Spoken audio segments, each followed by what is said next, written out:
barnaamijkeena maanta waxaan kaga hadli doonaa booramo oo 100 sano jirsatay juqraafiyan magaalada booramo halkay ku taala waxbarashada magaalada iyo heerka ay ka taagan tahay Soomaaliland iyo geyiga Soomaalidu degto dhismayaasha magaalada booramo iyo kobciga dhaqaalaha nooca gaadiidka dadweynuhu magaaladu raacaan maxaa ka taqaanaa magaalada ay booramo tantala tahay iyo halkay ku taalo haddaba waxaas oo dhan waxaan kaga hadli doonaa ama aad kaga bogan doontaa barnaamijkeena maanta ha ilaawin inaad subscribe like share garayso daawasho wanaagsan iyadoo cirkii helay cagarkiina soo baxay ubaxuna cidhiidhiga dhirta cijinaayo cunihiyo qanjahayimid sawcidi boorami cagahayga maandhigin sawcidi boorami cagahayga maandhigin booramo waxaa la aasaasay 1919 100 sano ayaa laga joogaa markii ay degaan noqotay magaalada boorama ee xarunta gobolka awdal isla markaana dhacda dhinaca galbeed ee Soomaaliland booramo waxay u dhowdahay xadka Itoobiya iyo Djibouti magaaladan waxaa degan dad gaaray in ka badan 300 oo kun oo qof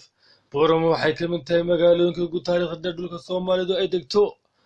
waa dhulkii ay maamuli jireen saldanadii adal deegaanka magaalada ku taalo waa dhul sare oo buuraley ah midaasi oo ka dhigtay qabow waqtiyada jiilaalka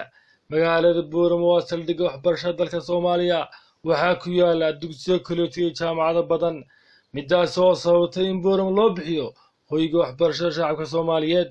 booramo waxaa ku yaala jaamacadda ugu weyn waqtigan dalka Soomaaliya ee jaamacadda Amuud intaas waxaa dheer inay booramo tahay meeshii lagu aasaasay heshiisyadii beelaha Soomaaliland kadib dagaaladii sokeeye 1991 guud ahaan magaalada booramo waa mid jawi degan oo nabad iyo aqoon lagu yaqaano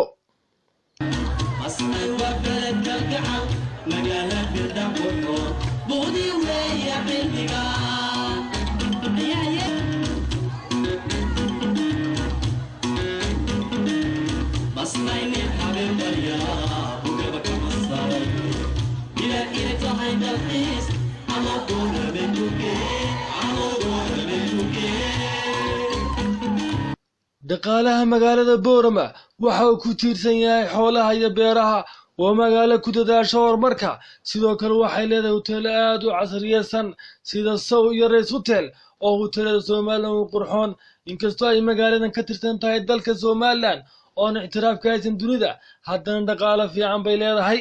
sidii boorame dirtuwada udgoone daamin ku yaala